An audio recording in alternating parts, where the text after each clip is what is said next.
Let's take out our Bibles and learn together. Land is important to God. I've mentioned over the last several weeks how much detail God is giving you and me, the reader, in regard to the distribution of the promised land. We have seen that it's began on the east side of the Jordan. And over the last few weeks, we have focused in on that western side of the Jordan River, what is commonly referred to as the land of Canaan. It is that promised land. It is where many of the victories that Israel received from God, as the scripture says so often, for the Lord has delivered them into your hands. And it was God who enabled us to take possession of that land.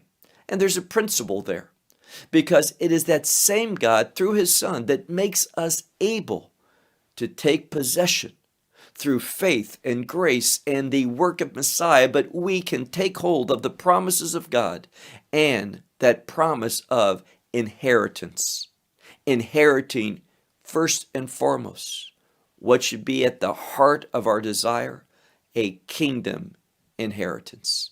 So remember that, and how God is so precise in regard to this inheritance, and that confirms to us that God is very, very precise in those covenantal promises, those kingdom rewards, those kingdom blessings that we, by the grace of God, through the faithfulness of Messiah, through the perfect work of redemption of Messiah, that we will indeed take possession of. Look with me to the book of Joshua and chapter 18. Now, we have seen, for example, Judah on the western side receive his land. We have seen Ephraim and Manasseh as well. But now we're turning our attentions to another people. Notice this. This is the remaining 7 tribes. We mentioned that last week, and we're going to begin with the tribe of Beniamin or Benjamin. So remember that name, Beniamin in Hebrew, Benjamin in English. Look with me to verse 11. Joshua chapter 18 and verse 11. The lot, and it's the lot that belongs to the tribe of the children of Beniamin, of Benjamin, to their families went up. Now, it simply means that it was time for the tribe of Benjamin to receive their inheritance. And again, we see this over and over consistently. They received it by lot, not according to their desires, but according to the providence of God. Once more, verse 11. And the lot of the tribe of the children of Benjamin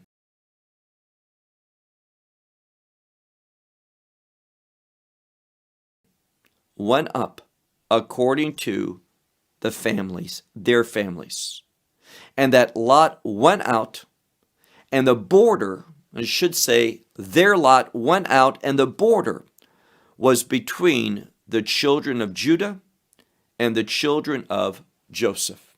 So again, their lot went out for the border, and the border for the tribe of Benjamin was between the children of Judah and the children of Joseph. Verse 12. And it came about the border to them on the northern side. Now, we have 2 different words that mean side. One is related to the shoulder, which is on the side. So different words, but basically the same intent. So I'll translate them the same way. Look at verse 12.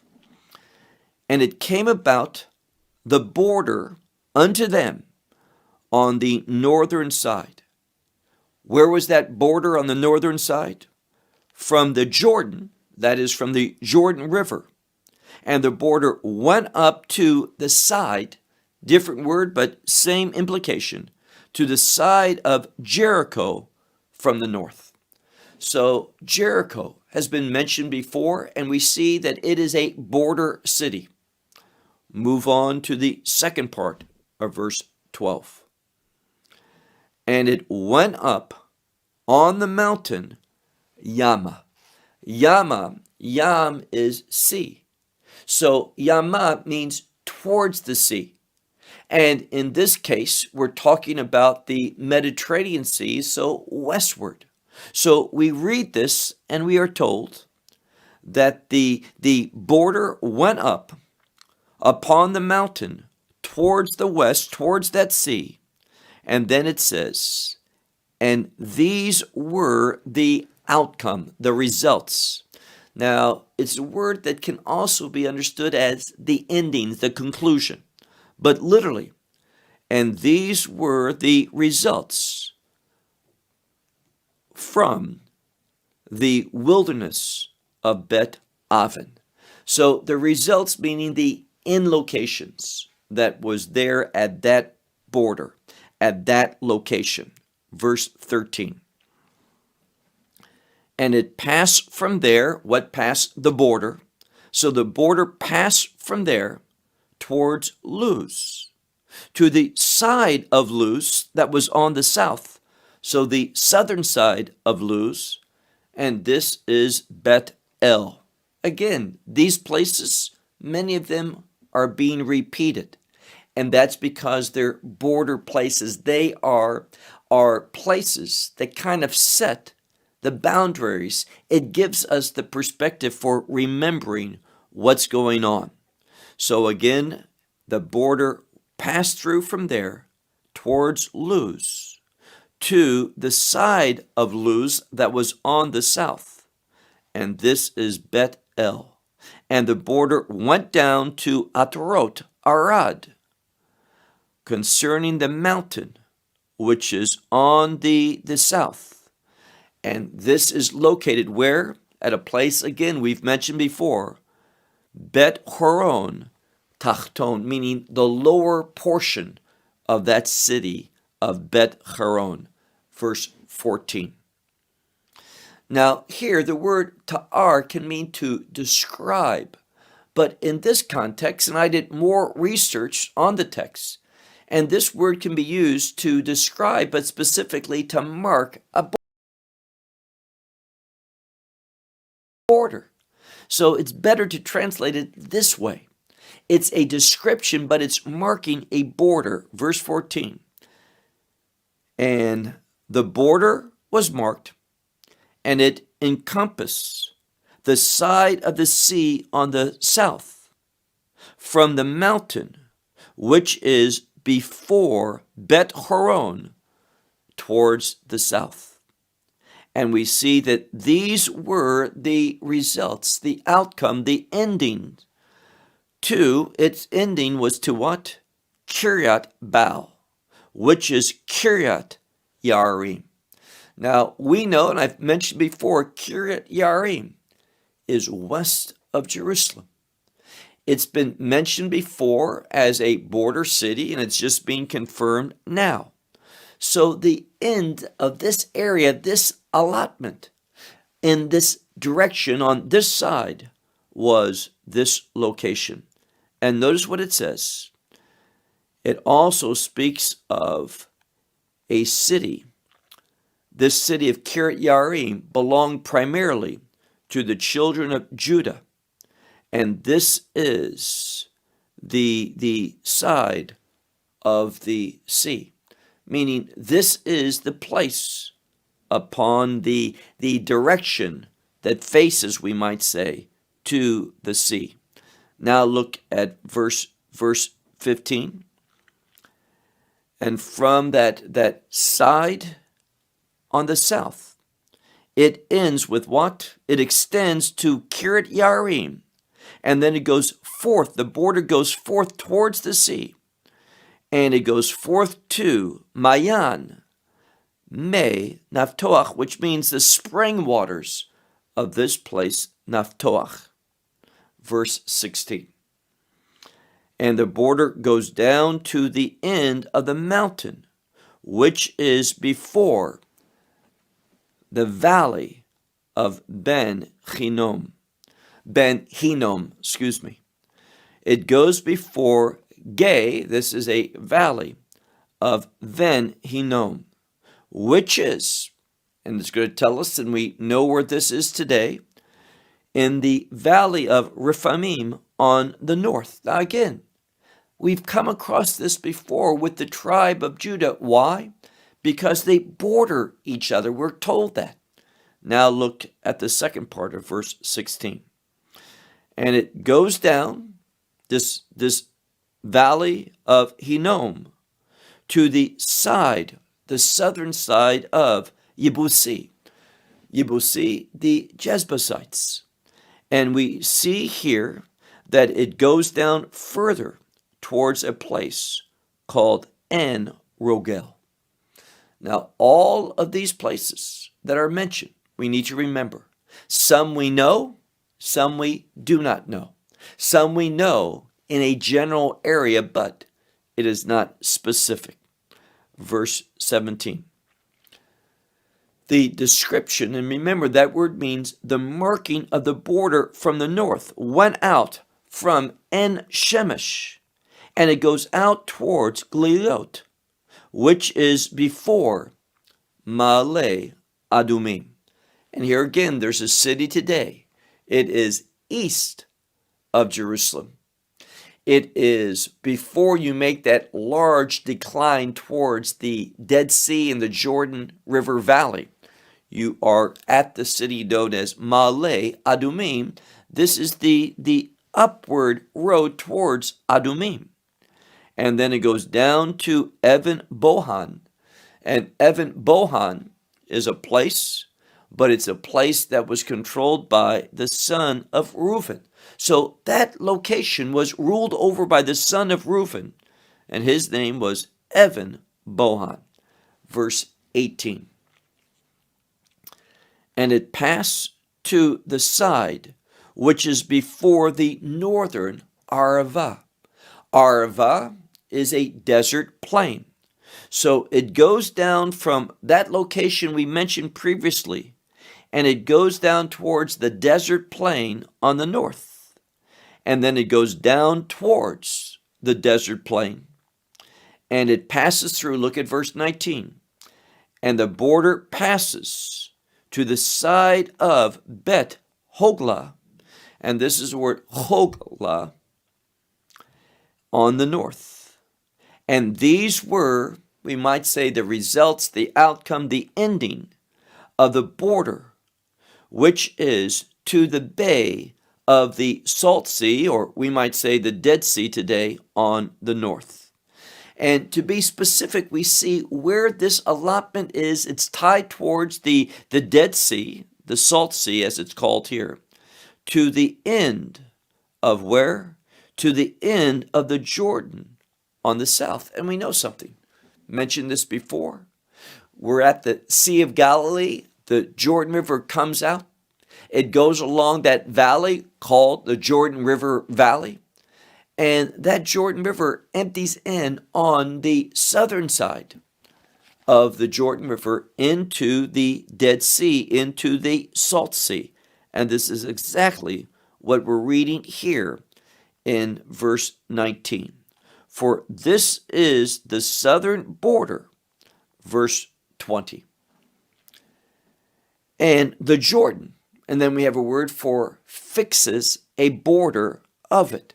So that Jordan fixes the border of it on the eastern side. So the Jordan River is the border for the allotment of land that goes to Benjamin on the eastern side. And we learn that it's used for other tribes as well. For this, look at the end of verse 20.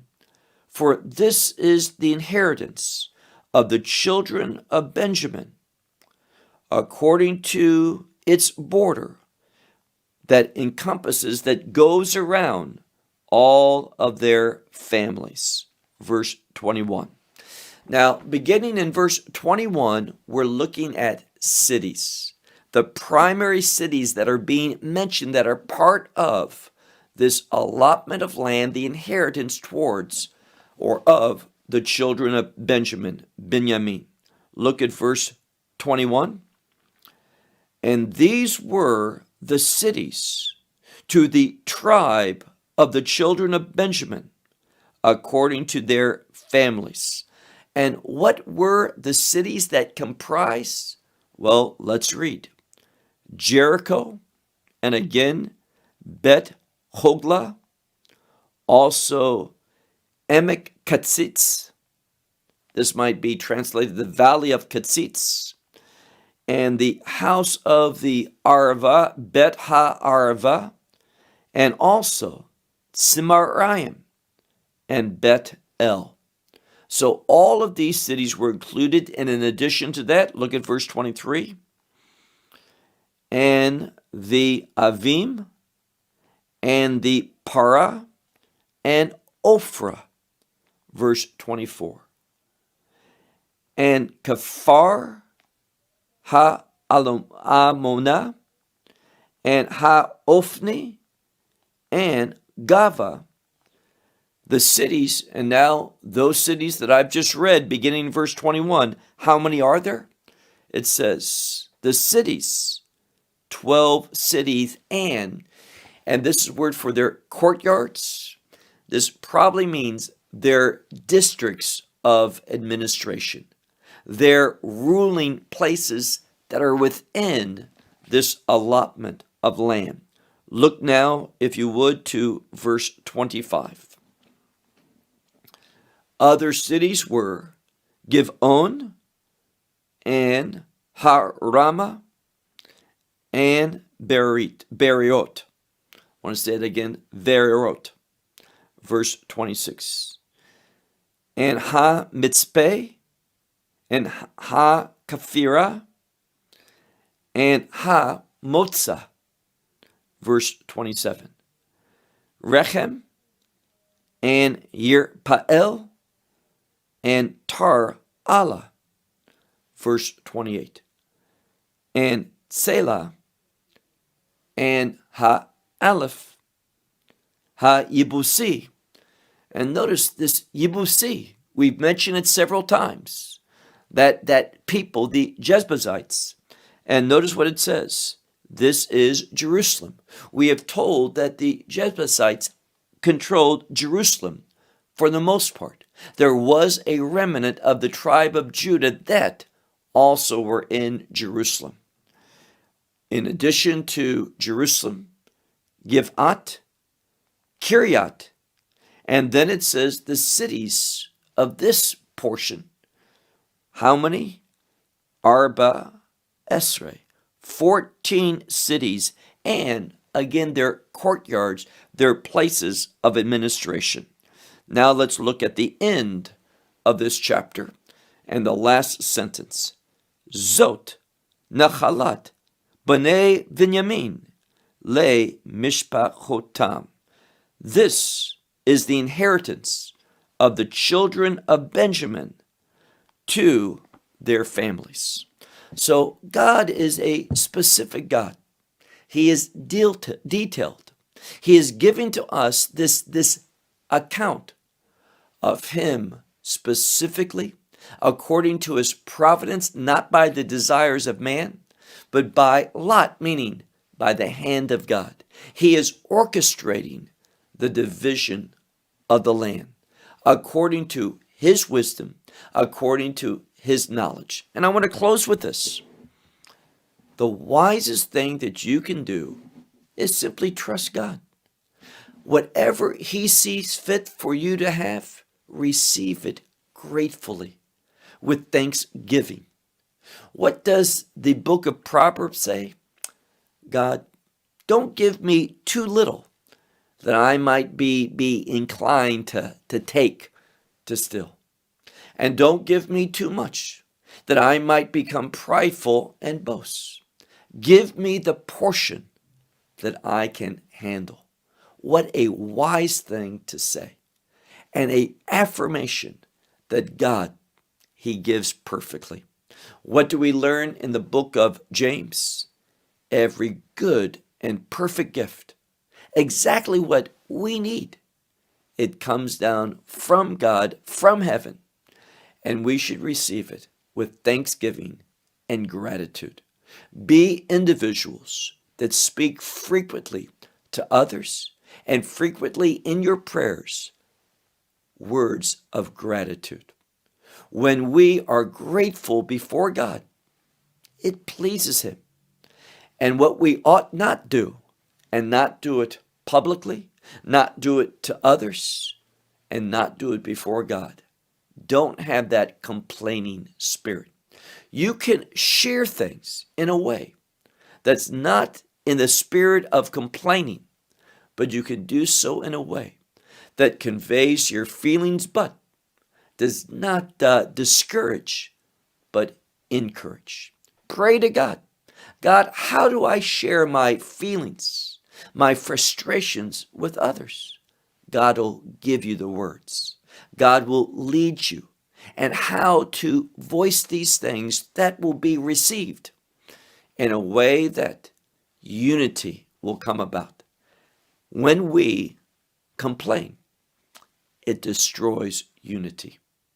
It puts a barrier between us, and complaining brings about the discipline of God. Well, we'll close now. Thank you for being part of this broadcast. And until next week, it is my sincere prayer. God bless those people that are listening. Encourage them, assist them, and make known to them all the things that they need to know in order to serve you in a pleasing way. Until next week, shalom from Israel.